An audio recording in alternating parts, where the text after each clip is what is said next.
안녕하세요. 배신의 장미입니다. 오늘의 사연 시작하겠습니다. 집값 문제 참 해결 안 됩니다. 내려도 난리, 올라도 난리, 아주 그냥 난리 부르스 치죠. 저는 오늘 저희 시댁의 집에 대해 말을 할까 합니다. 참 기도 안 차는 게 시어머니 집값 올랐을 땐 다들 그렇게 서로의 덕이라고 하더니만 지금은 다들 발을 빼고는 엄한 사람을 찾고 있답니다. 바로 만만한 우리 남편이었죠. 바보 같은 남편은 한마디 말도 못해요. 위로 시누이 둘, 그리고 중간에 형님 한 분 계신 막둥이로 태어난 우리 남편은 이리 치이고 저리 치이고 아주 남편은 볼 때마다 속이 터져 죽을 것 같습니다. 착한 게 아니라 상등신 같거든요. 사람이 원래 끼리끼리 만난다고 하는데 저희 집은 그런 부부가 아닙니다. 완전 상극인 여자와 남자가 만난 경우거든요. 결혼하자마자 남편 잡아내던 시누이들 역시나 저도 만만한 줄 알고 이거 시키고 저거 시키고 시어머니 옆에서 킥킥대던 것들 작은 시누이 살짝 불러내서 귓속에 대고 말을 한 적이 있었어요. 자꾸 까불면 너 그러다가 골로 간다고요. 내가 네 동생처럼 상 등신인 줄 아냐고. 건드리지 않으면 나도 내 도리 알아서 할 테니까 제발 선 넘지 말아달라고. 시누이 짓거리 내가 봐줄 수 있는 선까지는 봐줄 의향이 있다. 그런데 아슬아슬하게 선 넘는 순간 니들 다 골로 갈 수도 있으니까 조심하라고 귀뜸한 적 있었습니다. 쪼르르 이럴 줄 알았더니 입만 살아 있었던 시누이 잔뜩 제 귀에 눌렸는지 그 뒤로 저와 말도 섞질 않더라고요. 시누이 둘 결혼하자마자 제게 어떤 짓거리 했냐 하면 지들 파출부처럼 저를 써먹으려고 하더군요. 큰 시누이 같은 경우엔 지금 생각해도 완전 열받는 일인데 자기 남편 회사 사람들 불러다가 파티를 하는데 저보고 그 음식 좀 같이 해달라고 하는 겁니다. 아무것도 몰랐으니까. 그리고 처음엔 다들 순종적인 척이라도 하잖아요. 그래서 큰 시누이 집에 가서 음식하는 거 도와줬죠. 제가 식당을 합니다. 그래서 음식 솜씨 나름 좀 좋은 편입니다. 그런데 그 회사 사람들 다 모인 곳에서 저를 아줌마라고 부르는 게 아니겠습니까? 저는 순간 저를 부르는 줄 몰랐었어요.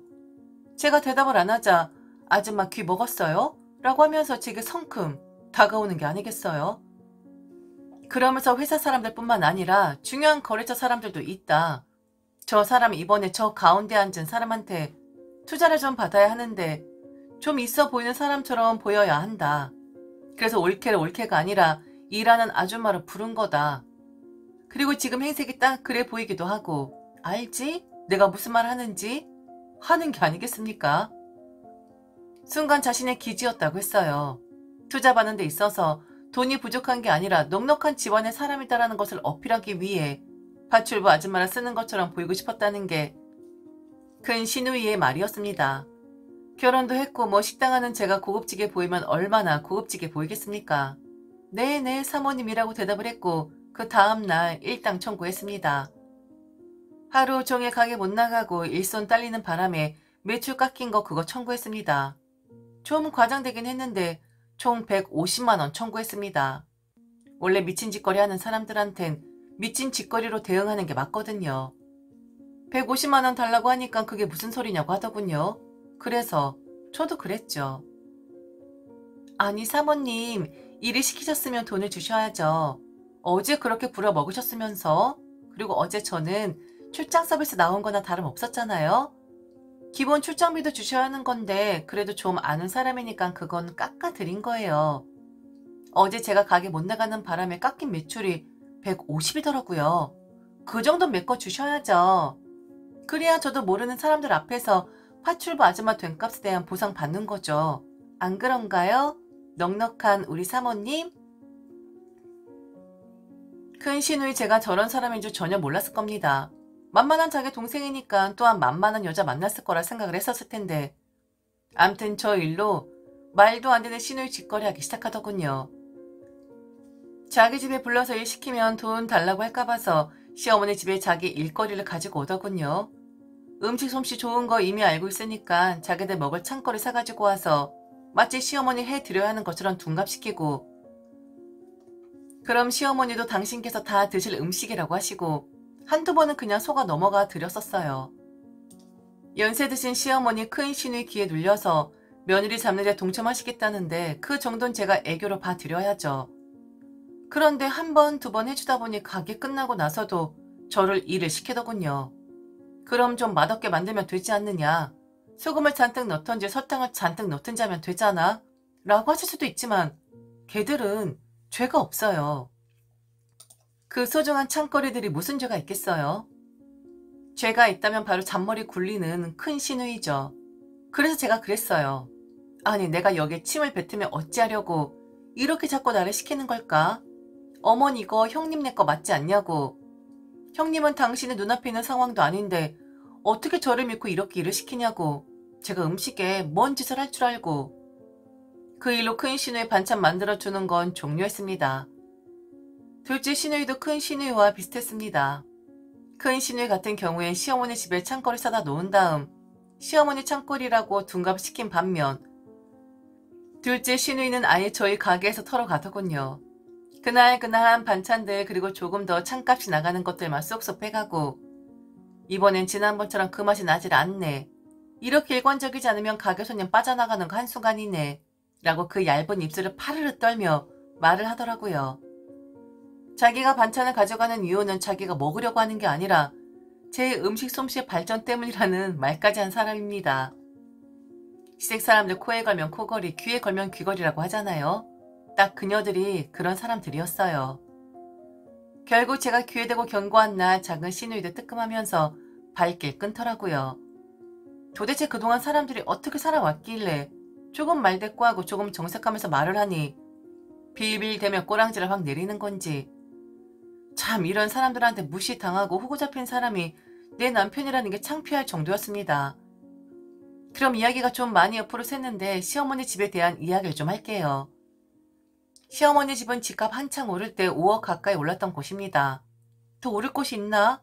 이러다가 천장 뚫어버리겠네 싶을 정도로 집 사자마자 미친 듯이 집값 올랐던 곳입니다. 그런데 지금은 시어머니가 집 사셨을 때 금액보다 한 1억 정도만 올랐을 뿐 어찌되었든 자기들이 얼마를 주고 샀든 간에 올랐다가 떨어지면 그 올라간 금액만 따지고 볼 수밖에 없잖아요. 당시 시어머니 집값 천정부지로 올랐을 때 그 두 명의 시누이 시어머니에게 찰싹 달라붙어서는 이런 건 아들 주는 게 아니라 딸을 주는 거라고 얼른 우리 준다는 새끼손가락 걸라고 했었던 사람들이었습니다.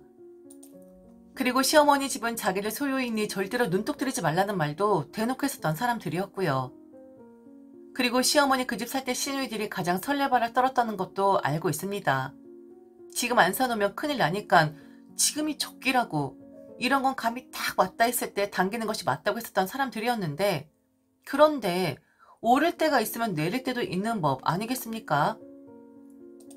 결론을 이야기하자면 시어머니 올랐을 때 집값과 지금 내렸을 때 집값 한 5억 정도 차이가 나니 그거 메꿔 달랍니다. 시어머니 재산이 축이 났는데 아들들이 되어서는 아무도 신경을 쓰지 않는다고 저희 집 2억 5천, 형님네 2억 5천 이렇게 내놓으라고 합니다. 그렇게 해야 시어머니가 손해본 집값 메꿀 수가 있다고요. 말씀드리지 않았습니까? 시어머니 그거 전액 현금으로 사신 거예요. 대출 이자가 나가는 것도 아니고 다 현금으로 넣어서 사신 거고 그리고 당시 그 집 사실 때 남편도 돈도 없는 주제에 5천 지원해드린 집이었습니다. 최고 정점을 찍었을 때보단 지금 가격이 많이 내려오긴 했지만 사신 금액보다 1억이나 오른 상태인데 무슨 시어머니가 손해를 봤다고 하는 건지 말이 안 되는 소리를 짓거리더라고요. 그리고 2억 5천이 무슨 애 이름입니까? 그렇게 쉽게 부를 수 있는 이름이라면 네, 저 만일 자식 낳으면 2억 5천이라고 짓겠습니다. 무슨 장난하는 것도 아니고 그리고 손해도 아닌데 손해라고 하면서 돈을 내놓으라고 하는 건지 정말 어이가 없더라고요. 그러면서 며느리들은 가만히 있으랍니다. 자기네 집 일이니까 자기네 식구들끼리 해결을 본다면서 저나 형님은 입을 다물고 있으라고 하는 게 아니겠어요? 미연에 입을 틀어막겠다는 소리죠. 아주 그냥 지랄을 쌈싸먹는 그 두 명의 시누이 것들. 등신 같은 남편은 그 소리 듣고 와서는 고민을 하고 어떻게 하면 2억 5천 현금으로 마련을 하나 골똘히 생각이나 하고 앉아있고 그러면서 큰 시누이가 제 가게를 팔든지 아니면 제 가게를 담보로 대출을 받으면 된다고 그렇게 팁을 줬다고 하는 겁니다. 이 정도면 경고나 귀뜸이 아니라 머리채라도 잡아야 하는 거 아니겠습니까? 입 다물고 남편 등신짓 하는 거 볼 순 없잖아요. 그래서 제대로 미친년 되기로 했습니다. 저 하나 미친 여자 돼서 만만한 남편 건드리면 저 미친 여자한테 제대로 몰리는 거구나 라는 걸 제대로 깨닫게 해주기 위해 그러기로 했어요. 저는 바로 큰 시누이 집으로 쫓아갔습니다. 큰 시누이 남편을 싸잡아 모욕 주기 위해 일부러 퇴근 시간에 맞췄습니다. 찾아가니 당연히 무슨 일이냐고 하죠. 무시하고 시누이 남편 거실에 TV 보고 있길래 그 큰 TV 앞으로 가 시선 먼저 가렸네요. 그리고 그랬죠. 이 집은 도대체 얼마냐고요. 달랑 2억 5천짜리 집에 살고 있는 자기 동생에게 2억 5천 내놓으라고 하는 건 집 팔아서 달라고 하는 것과 뭐가 다르냐 라고 소리 질렀습니다. 여유롭게 TV 보며 계시는데 혹시 알고 계시냐고 우리 보고 2억 5천원 내놓으라고 한다. 파출부로 둔갑시키는 것까진 내가 참을 수 있다. 그런데 자기들한테 이득 될 것 같을 땐 시어머니 집에 대해선 동생들 입도 뻥끗하지 마 라고 해놓고선 시어머니 집값 떨어지니 그 손해액을 왜 우리에게 청구를 하느냐. 이렇게 편안하게 TV나 보고 여유롭게 사시는 양반들이 동생들 길거리에 나앉게 하고 싶어 그러시는 거냐고 했습니다. 시누이 남편 어안이 벙벙한 표정을 짓더라고요. 시누이 지금 무슨 미친 소리 하는 거냐고 하면서 제 입을 틀어막길래 이렇게 사람들 뒤통수 치면서 사업하시는 거 아니라고 했습니다. 가장 가까운 가족들도 벗겨 먹으려고 애쓰시는 분들인데 그 지난번 아주 중요하다 했었던 투자를 받아야 하는데 잘 보여야 한다는 그분 제가 한번 찾아가겠다고 했어요. 안에서 새는 바가지에 밖에서도 샌다고 가족들한테 일이 모질게 구는 사람인데 사업 파트너 되면 앞뒤 언제 달라질지 모르지 않냐고 제가 한번 그 사람 만나서 모든 걸 다 까발리겠다고 막 아무 말이나 쏟아냈습니다. 제대로 미친 여자 된 거였죠. 150 청구한 것도 미친 여자였고 침 뱉을 거라 우스갯소리도 미친 여자였고 시누이 남편 싸잡아 욕한 것도 미친 여자 맞습니다. 그렇게 난동 부리고 저는 어찌 되었냐고요. 결국 시누이에게 끌려 나왔고요. 제대로 한 대 맞았습니다. 다시 자기 눈에 띄면 가만 안 둔다고 하더라고요. 듣던 중 반가운 소리였습니다. 제가 간절히 원하던 말이거든요. 제가 간절히 원하던 말이었거든요. 저는 재차 확인했어요. 다시는 눈에 띄지 않으면 되는 거냐고요. 그럼 연락도 하면 안 되는 것이고 얼굴도 보면 안 되는 것이냐고 물었습니다. 연락하면 가만 안 둔다고 하는 겁니다. 자기 한길에 실험하지 말라고 다시는 얼굴 보지 말자고 니년 포함 니년 남편도 마찬가지라고 하는 게 아니겠어요? 저는 바로 남편에게 전화를 걸었고 해결했다고 이제는 등신 노릇 그만해도 되니까 앞으로 니네 집 식구들 안 보면 된다고 그리 말을 했습니다. 그리고는 흥얼거리며 안녕히 계셔라 인사하고 집으로 돌아왔습니다. 착한 남편 그렇게 해도 되냐고 묻길래 등짝을 내리쳤습니다. 언제까지 끌려다니고 언제까지 니들 누나 치맛바람에 휘청일 거냐고. 그리고 시어머니는 형님들이 계시는 한 건재하실 것이다. 우선 우리 아카림이나 잘하자고. 우리 먼저 좀 제대로 살아보자고. 가족들한테 휘둘려서 여기저기 휩싸이는 그런 인생이 아니라 너랑 나만 좀 생각하자 했습니다. 남편 아주 꽉 잡고 살고 있습니다. 영원히 얼굴 안 보겠다는 말이 아니에요. 우리에게도 좀 시간이 필요한 것뿐입니다. 잘 살 수 있는, 자리 잡을 수 있는 그런 시간이 필요할 뿐이에요. 미친 짓거리에서 시간 번 겁니다. 그럼 그 시간 헛되했으면 안 되는 거잖아요. 저라고 뭐 창피한 거 모르고 쪽팔린 거 모르고 저런 짓거리 하고 싶어 했겠습니까? 이렇게 안 하면 평생 끌려다닐 것 같아서 남편이란 사람은 절대로 중재 못할 것 같으니까 저런 짓 한 겁니다. 그런데 요즘 남편이 좀 달라졌습니다. 연애 때도 보이지 않았던, 그리고 결혼하고 나서 항상 전전긍긍했었는데 그런 모습이 사라졌어요.